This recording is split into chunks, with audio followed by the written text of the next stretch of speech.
Halo para pemirsa Mental Innovating, senang menemui Anda kembali bersama saya Dr. Yanto Marius, psikiater di Manado.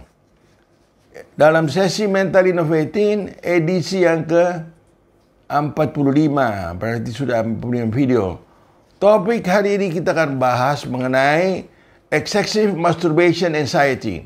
Ini dalam kalimat bahasa Inggris ya, memang sulit diterjemahkan. Kalau mau diterjemahkan dalam bahasa Indonesia, eksesif itu berlebihan. Masturbasi itu bermain dengan, ya maaf ya, dengan kelamin sendiri. Laki-laki pun wanita boleh. Dan apa? Anxiety itu cemas. Jadi kalau cemas berlebihan akibat masturbasi atau onani yang berlebihan. Karena ini terlalu panjang, maka saya singkat saja namanya EMA. Jadi kalau kita bilang EMA itu berarti onani yang berlebihan sehingga menimbulkan cemas. Saudara-saudara, kita hidup sampai ini sangat bersyukur karena di era modernisasi, teknologi canggih, semuanya dengan yang bagus-bagus. HP gini, HP yang kita miliki itu luar biasa canggihnya, yang Android itu. Apalagi yang nanti tuh. Ini Android yang kecil saja, ini yang besar juga ada ya. Itu kan luar biasa. Apa yang tidak ada di sana bisa dicari semuanya. Nah, tentunya era modernisasi, digitalisasi ini yang kita alami mempunyai dampak positif dan dampak negatif.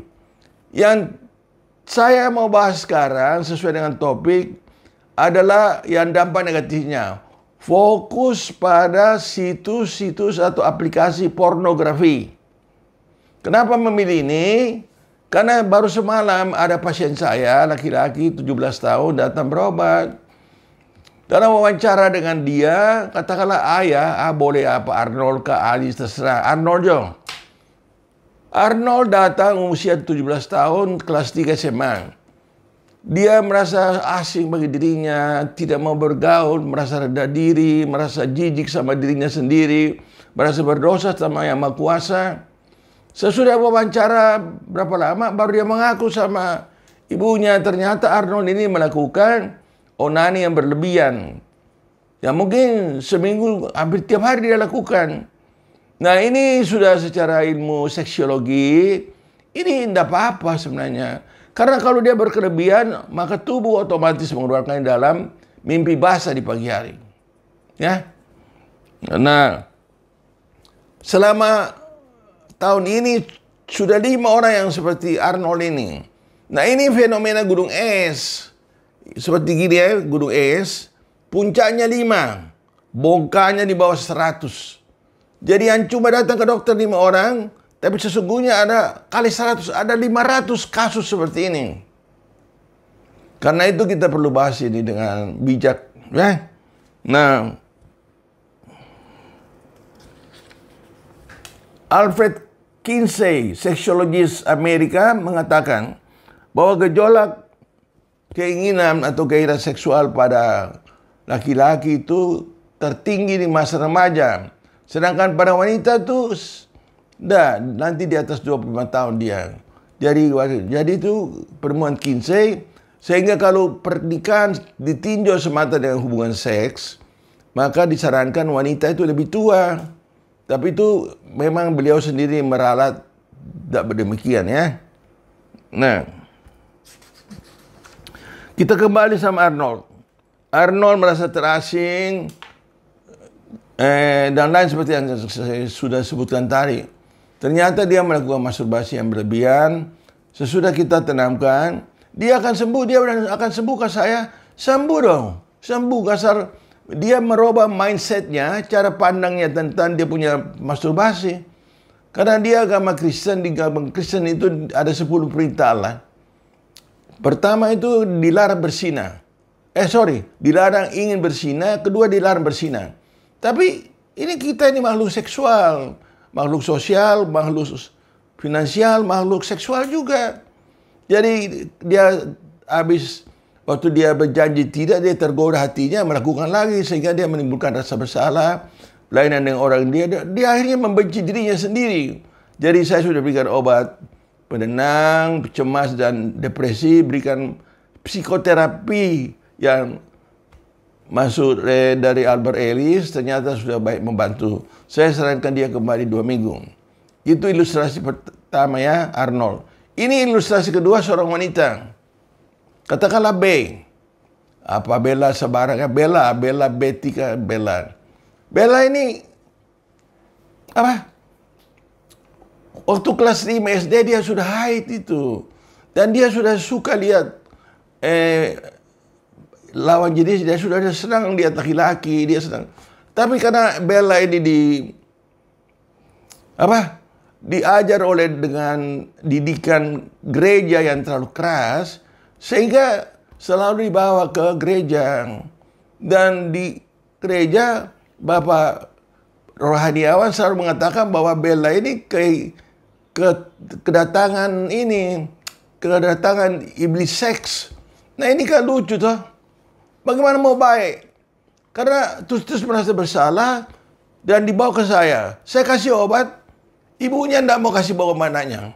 Sampai terakhir sampai bahaya ini dia. Kalau bisa sakit jiwa, bisa sakit jiwa berat, bisa sampai gila. Nah benarlah, sekali waktu dia datang lagi sesudah berapa tahun. Ternyata Bella membakar dirinya. Karena dia lihat kebetulan laki-laki yang mandi telanjang dan dia rasa berdosa. Dia rasa berdosa bersalah. Apalagi ditekan-tekankan, dia punya keinginan ada. Keinginan itu sehat-sehat saja. Tapi karena dia rasa berdosa, apalagi ditambah kedatangan kerasukan iblis seks ya, dia bakar dirinya lah. Dia siram bensin, bakar dirinya. Untung hidup dia itu. Anak tunggal lagi perempuan. Nah saudara-saudara, apa jalan keluar dan sama remaja? Remaja kita ini juga teenage pregnancy. Kehamilan remaja ini banyak juga. Di mana-mana ada. Jadi seperti fenomena es. Di kota, di desa-desa Minahasa ini banyak. Puncaknya 5 tapi di bawahnya ada 100 kali lebih banyak. Jadi dalam kota atau di desa-desa itu banyak. Nah kita selaku pembimbing harus bisa bijak dalam hal ini. Nah apa solusinya? Orang tua, papa dan mama harus menganggap anaknya itu putra-putrinya sebagai sahabat, bukan lagi anak. Lebih baik orang tua banyak mendengar dari banyak memberi nasihat. Dengar banyak dari anak-anak remaja tentang permasalahan mereka. Karena mereka mengalami gejolak remaja. Pubertas krisis puberty. Ya. Nah, Bella ini mengalami namanya prematur pubertas. Masa remaja yang lebih awal. Sehingga dia punya dorongan-dorongan itu muncul lebih awal. Tapi karena selalu ditekankan itu dosa, salah, pada dia akhirnya membakar diri. Jadi sikap selain memperlakukan anak atau putra-putri sebagai sahabat ya,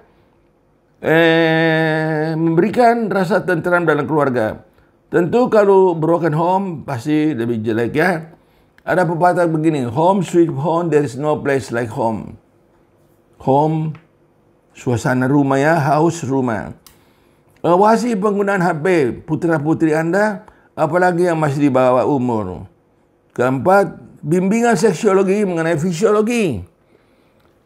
Bagaimana pada terjadinya haid, bagaimana terjadinya kehamilan, bagaimana menstruasi, bagaimana sperma, bagaimana. Itulah fisiologi daripada seks. Bukan teknik-teknik untuk melakukan hubungan intim, bukan. Dan tentu orang yang berkompeten di sana. Nah, kenapa? Karena sekali lagi masa remaja itu ada gejolak remaja ya. Remaja gejolaknya 3. Krisis identitas diri, siapa saya, apa kelebihan saya. Krisis identitas seksual, apakah saya menarik bagi pasangan saya, cantikkah saya, gantengkah saya. Krisis identitas sosial, mau jadi apa saya kelak di benang hari. Dan yang kelima, harus membedakan perilaku dengan pribadi. Yang kita tidak sukai sama anak kita dari kecil-kecil sampai dia adalah kelakuannya, bukan pribadinya. Jadi kalau kita menghukum tidak selalu dengan pukulan. Nasihat panggil dia, ya dia akan bilang dulu waktu saya punya putri remaja ini, kalau saya marah dia selalu datang. Papa tidak sayang sama Mira. Bukan, Papa paling sayang sama Mira. Tapi kelakuan Mira itu harus diperbaiki. Kelakuan yang tidak cocok dengan masyarakat. Saya kira itulah 2 contoh. Para pemirsa, semoga bermanfaat dan berguna bagi menambah ilmu pengetahuan dan melayani putra-putri Anda. Sekian dan terima kasih. Sampai jumpa. Terima kasih.